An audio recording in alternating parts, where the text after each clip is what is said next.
этнофестиваль «Песня «Матушка-Земля», объединяющая все народы России в исполнении казачьего хора. Прекрасным выступлением продолжила программу народная артистка Ингушетии Роза Мальсагова.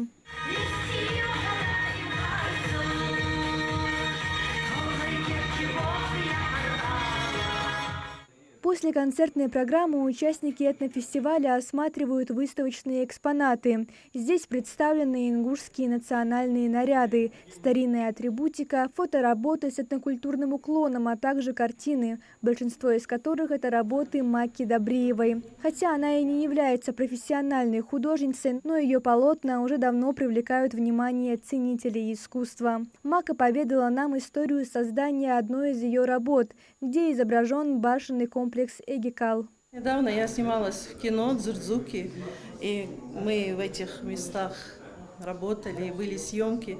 Особенно это было поздно ночью, нет света, нет ничего, как жили наши предки.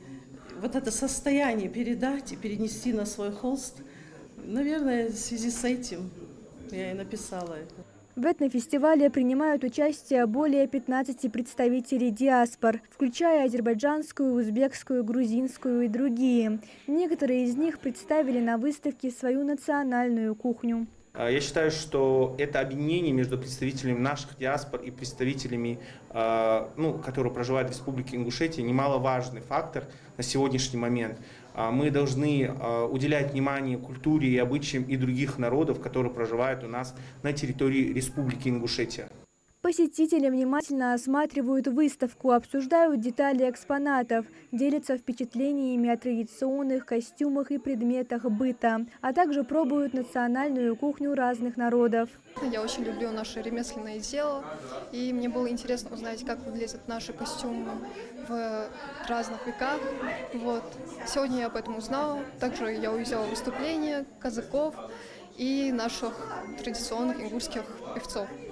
Мне все понравилось, было весело. Основной целью нашего мероприятия является это погружение молодежи региона в этнографическую группу, как и Северо-Кавказского федерального округа, как и народов Северо-Кавказского федерального округа, так и России в частности.